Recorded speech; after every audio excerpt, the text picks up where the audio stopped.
ប្រជាពលរដ្ឋមួយចំនួនមានទម្លាប់មួយគឺការញ៉ាំបង្អែមលាងមាត់ក្រោយការញ៉ាំអាហារពេលព្រឹកឬអាហារថ្ងៃត្រង់ឬក៏អាហារពេលល្ងាចតើការធ្វើដូចនេះត្រឹមត្រូវដែរឬទេលោកស្រីវិជ្ជបណ្ឌិតលីស្រីវីណាបានមានប្រសាសន៍ថាធម្មតាការញ៉ាំអាហារយើងទទួលបានជាតិស្ករពីអាហារចូលក្នុងខ្លួនគ្រប់ល្មមឬច្រើនរួចទៅហើយនៅពេលញ៉ាំបង្អែមឬផ្លែឈើផ្អែមតាមក្រោយទៀតគឺធ្វើឲ្យជាតិស្ករនៅក្នុងខ្លួនរបស់យើងវាកាន់តែឡើងខ្ពស់ម្យ៉ាងទៀតជាតិស្ករនេះវាអាចស្អិតជាប់ធ្មេញអញ្ចាញអណ្ដាតបំពង់កជាដើមដែលវាបង្កឲ្យមានការរលាកដុះផ្សិតឬពុកធ្មេញហើយផលនៃការលើសស្ករអាចបង្កឲ្យកើតជំងឺជាច្រើនមុខជាទូទៅពេលដែលយើងញ៉ាំបាយគឺយើងមានជាតិស្ករនោះវាគ្រប់គ្រាន់អ្នកខ្លះវាលើសបាត់ទៅហើយតែនៅពេលដែលយើងយកបង្អែមទៅលាងមាត់ឬក៏ផ្លែឈើផ្អែមទៅលាងមាត់អាហ្នឹងគឺវាធ្វើឲ្យលើសកាន់តែខ្លាំងអញ្ចឹងពាក្យនឹងឥឡូវហ្នឹងមិនគួរយកទៅអនុវត្តប្រើប្រាស់ក្នុងជីវិតរស់នៅជាក់ស្ដែងទេពីព្រោះទី1កុំឲ្យលើសស្ករចា៎ប៉ុន្តែយើងត្រូវដឹងថាស្ករនៅពេលដែលយើងញ៉ាំក្រោយអាហារគឺចុងក្រោយគេគឺស្ករហ្នឹងវាស្អិតជាប់ធ្មេញជាប់អញ្ចាញជាប់ថ្ពាល់ជាប់អណ្ដាតជាប់បបេមាត់ជាប់បំពង់កដែលអាចធ្វើឲ្យយើងមានការរលាកអញ្ចាញអណ្ដាតថ្ពាល់បំពង់កឬមួយក៏ដុះផ្សិតហើយមួយទៀតគឺធ្វើឲ្យមានជំងឺលើសឈាមលើសស្ករលើសខ្លាញ់លើសអាស៊ីតជំងឺតម្រងនោមជំងឺបេះដូងនេះមកចកោមរួមទាំងជំងឺមហារីកនិងជំងឺផ្លូវចិត្តទៀតការញ៉ាំអាហារផ្អែមវាអាចបំលែងទៅជាជាតិស្រានៅក្នុងខ្លួនរបស់យើងបើញ៉ាំបង្អែមស្ករដែលច្រើនពេកវានៅសល់ត្រូវបានបំលែងទៅជាស្រាដូចយើងបានញ៉ាំទឹកត្នោតជូរឬបើញ៉ាំផ្លែឈើផ្អែមស្ករដែលនៅសល់វាត្រូវបំលែងទៅជាស្រាដូចយើងបំលែងទំពាំងបាយជូរទៅជាស្រាទំពាំងបាយជូរហើយជាតិស្រានេះនឹងទៅប៉ះពាល់ដល់ថ្លើមរបស់យើងដែលអាចឲ្យរលាកថ្លើមឬខ្លាញ់យកថ្លើមដោយមិនចាំបាច់ញ៉ាំស្រាខ្លាញ់យកថ្លើមវាមិនត្រឹមតែប៉ះពាល់ដល់មុខងាររបស់ថ្លើមខ្លួនឯងទេគឺវាធ្វើឲ្យចុះខ្សោយដល់មុខងារបេះដូងខួរក្បាលតម្រងនោមសន្លាក់និងឡើងទម្ងន់ផងដែរដោយនិយាយដល់អំពីបញ្ហាដែលថាការញ៉ាំផ្អែមធ្វើឲ្យពុកធ្មេញលោកស្រីវិជ្ជបណ្ឌិតបានបញ្ជាក់ថាជាតិស្ករគឺជាមូលហេតុដ៏ធំដែលធ្វើឲ្យមនុស្សពុកធ្មេញនៅពេលដែលយើងញ៉ាំវាចូលច្រើនវាជាប់ធ្មេញហើយមិនបានសម្អាតឲ្យបានស្អាតអញ្ចឹងពេលដែលយើងញ៉ាំអាហារដែលសម្បូរស្ករទៅវាស្អិតអញ្ចឹងសំខាន់សួរថាស្អិតជាប់ធ្មេញហ្នឹងវាមានផលប៉ះពាល់អីខ្លះទី1មេរោគដែលយើងពុកធ្មេញហ្នឹងគឺជាមេរោគដែលស្អិតមេរោគហ្នឹងស្អិតជាប់នឹងធ្មេញជាប់នឹងចាញទោះជាដុសក៏វាមិនទៅហើយមានពេលខ្លះទៀតវាពួនកលៀតគៀនកោះដែលយើងដុសមិនកើតឧទាហរណ៍ដូចជាអណ្ដាតដូចជាគល់អណ្ដាតអីគឺជាកន្លែងដែលស្អិតដុសអត់ចេញទេបំពង់កអញ្ចឹងឯងបានក្មេងៗពេលដែលគាត់ញ៉ាំផ្អែមហើយគាត់រលាកបំពង់កគឺឲ្យតែមានមេរោគស្អិតនិងអាហារស្អិតគឺមេរោគស្អិតហ្នឹងវាស៊ីអាហារស្អិតហ្នឹងคล้ายទៅជាអាស៊ីតដែលអាស៊ីតនោះបង្កការរលាកការសឹករិចរលនិងការពុក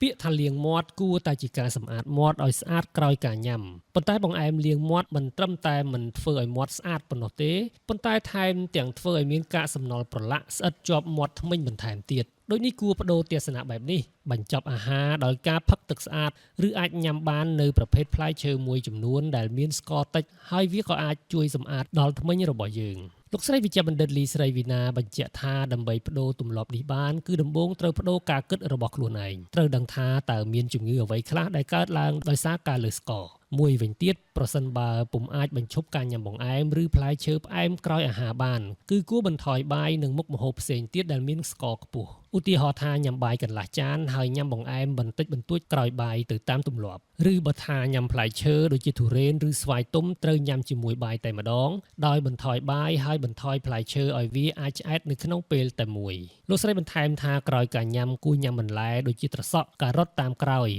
ឬញ៉ាំផ្លែឈើដូចជាត្របែកបែកគក់តាមក្រោយដើម្បីសម្អាតធ្មេញនិងត្រូវឆ្កឹះសម្អាតធ្មេញឲ្យបានស្អាតល្អជៀសវាងសល់កាកសំណល់អាហារនៅតាមចន្លោះធ្មេញគល់ធ្មេញគល់អណ្ដាតជាដើមនិងចុងក្រោយត្រូវខ្ពុលមាត់ឲ្យបានស្អាតទី1គឺត្រូវផ្លាស់ប្ដូរផ្នត់គំនិតគឺយើងគួរតែបើសិនជាយើងចង់ញ៉ាំបង្អែមគឺយើងដកបាយចេញបន្តិចទៅរួចហើយពេលដែលញ៉ាំបង្អែមរួចហើយគឺយើងញ៉ាំត្រសក់មួយម៉ាត់ពីរម៉ាត់ញ៉ាំពេកគក់មួយម៉ាត់ពីរម៉ាត់ដែលអត់សូវឆ្ងាញ់នឹងហើយយើងញ៉ាំទឹកហើយយើងខ្ពុលមាត់ចាក់ធ្មេញ floss ធ្មេញទៅជាការស្រេចហើយបើថាបដូរមិនបានយើងអង្គុយសម័យមើលអង្គុយសម័យពេលដែលធ្មេញពុកពេលដែលមាត់ធំក្លិនពេលដែលរលាកបំពង់កគេកាត់សាច់បំពង់កព ពេលដែលយើងកាត់ទឹកនោមផ្អែមលើសឈាមកាំងបេះដូងខូចតម្រងនោម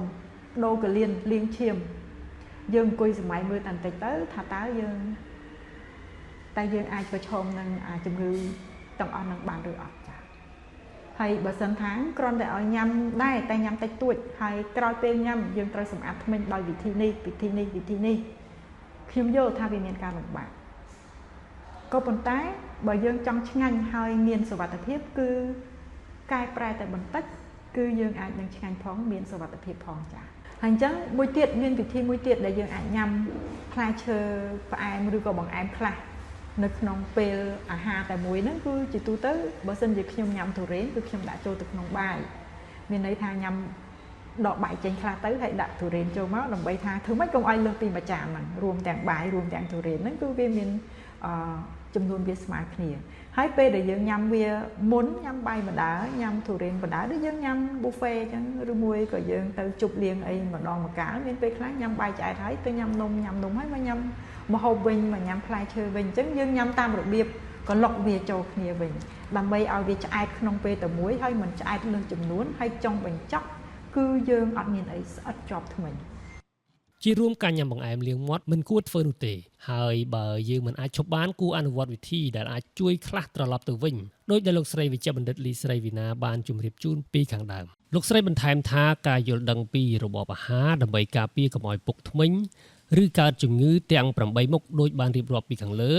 គឺជារឿងចាំបាច់ពិសេសអ្នកដែលកំពុងមានជំងឺណាមួយឬច្រើនក្នុងចំណោមជំងឺទាំងអស់នោះគឺត្រូវតែមកពិគ្រោះយោបល់ដើម្បីរៀបចំរបបអាហាររបស់ខ្លួនឲ្យបានត្រឹមត្រូវហើយបើកំពុងពុកធ្មេញទៀតនោះរឹតតែត្រូវមកពិគ្រោះយោបល់ថែមទៀតជាងនេះទៅទៀតកុមារក៏គួរមកពិនិត្យនិងពិគ្រោះយោបល់ផងដែរដើម្បីរៀបចំរបបអាហារសម្រាប់ពួកគាត់ដើម្បីកុំឲ្យធាត់ឬឧស្សាហ៍រលាកបំពង់កក្រោយញ៉ាំអាហារផ្អែមម្យ៉ាងទៀតកុមារអាចមិនសូវស្ដាប់ឪពុកម្ដាយប៉ុន្តែបើបានមកពិគ្រោះយោបល់ពួកគាត់អាចនឹងស្ដាប់គ្រូពេទ្យ